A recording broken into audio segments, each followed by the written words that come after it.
Hello there, and welcome back, Commanders and Commanderettes. Chesty Puller here with a quick update, as promised, on the Shadow Ops 95.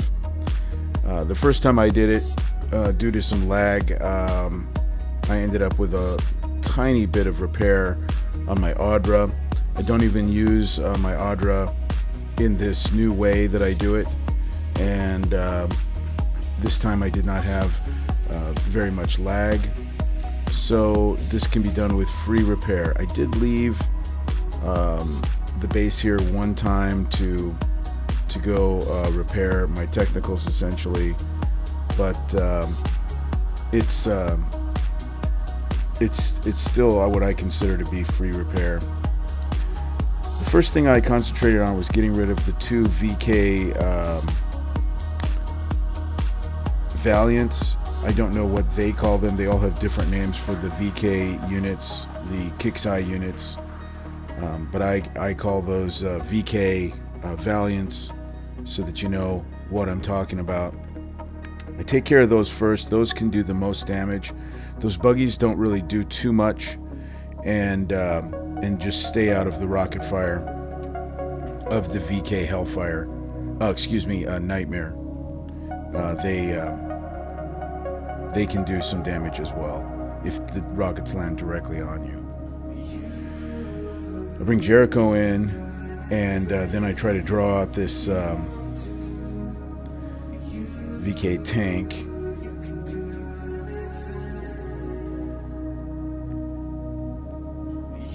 What I'm trying to do is clear up the right side here. When I get the right side clear, I can bring the Jaggernaut in.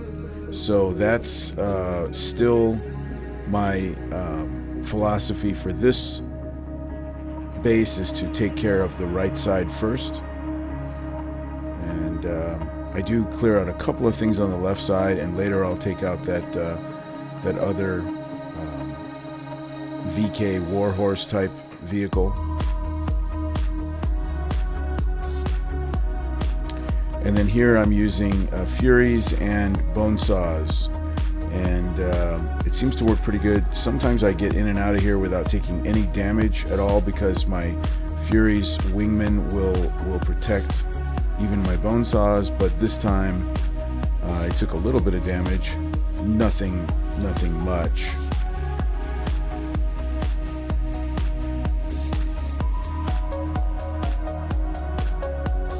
And as you'll see here in a minute, I use two separate platoons to have two separate Valiants in them. Each Valiant's going to take about 3 minutes worth of damage. So by splitting it up into two platoons, I can make both of those platoons free repair on this. The rocket silo will cause your caretakers some damage.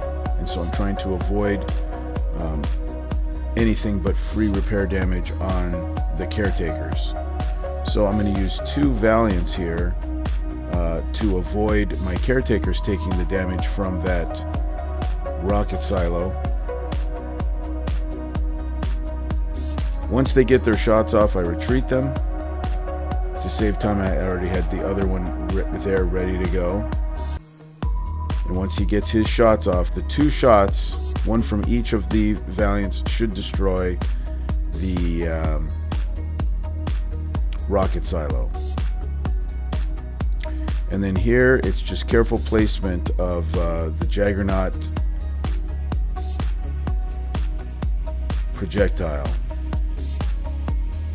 You don't want to get too close, but you don't want to be too far either, because if you're too far, you can draw out units that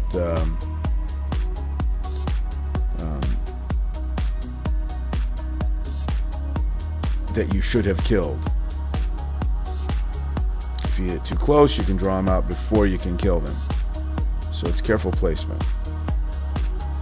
And I'll continue to use my technique of swapping out the caretakers, and then ever so slowly moving forward.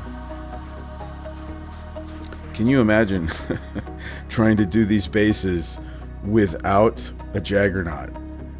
It is unbelievable how difficult that they would be without the Jaggernaut.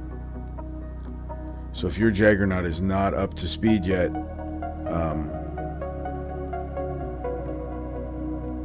I do feel sorry for you. Now that tank's a little bit in my way. I can get him, and I have gotten him in the past by hitting the wall, but it's such an angle that I'm at, and with other things there that I am not particularly happy with. It's just going to be easier for me to take the tank out. 15-20 seconds damage on my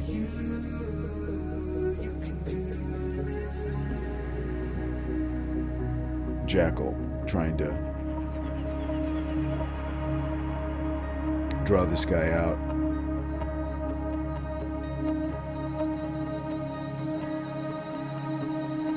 Can retreat him and come back in here. Now the next place where I have to be careful is this other rocket silo. Have to be careful there.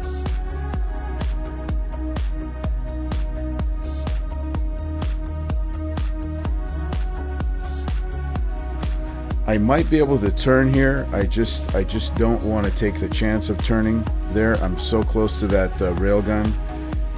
My Jaggernaut would have been protected, but it would cost me 30 or 40 minutes damage on my Caretaker, so I just ended attack there because I'm so close to it. If I remember correctly, I have turned there before, but I don't want to take the chance. Sometimes it is just better to be safe than sorry. You'll notice that on my Caretakers, I am putting them on aggressive because I got really tired of trying to control the Caretakers. As long as they are on aggressive, they will follow. And here, I'm not quite close enough because the microwave is shooting my Jaggernaut. And the Jaggernaut knows that it cannot target it directly. It wanted to run away. So hopefully this will do it right here. And I don't believe I took a shot. There's a glitch right now on that particular rocket silo. I don't know if it's just me but when it does fire, you don't see it till the second or third shot, and it shoots very quickly. So you think that you're out of range, but then suddenly you'll see on the third shot, you'll see a rocket, and by that time your Caretaker has taken 3 shots and it's too late.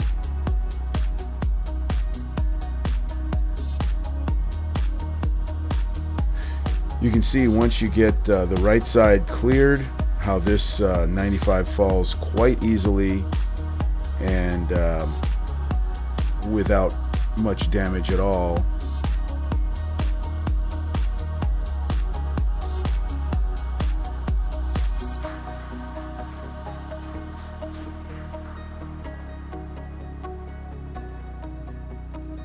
Like I said, you gotta love the Jaggernaut. There's really nothing else you can say about that.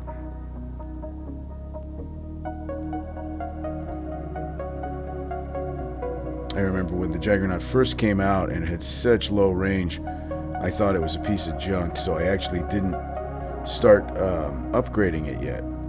But once you get the 550 range, well, essentially, if that Jaggernaut projectile has an additional 300 range on it, that's like an 850 range. Nothing in the game has that kind of range. So the splash from the projectile essentially adds like 300 range. I don't know what the exact, it could be more than 300. It's a lot. It's a huge advantage.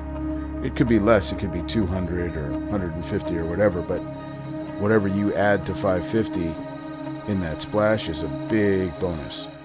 Well, there's the 95 free repair. Hope this was helpful.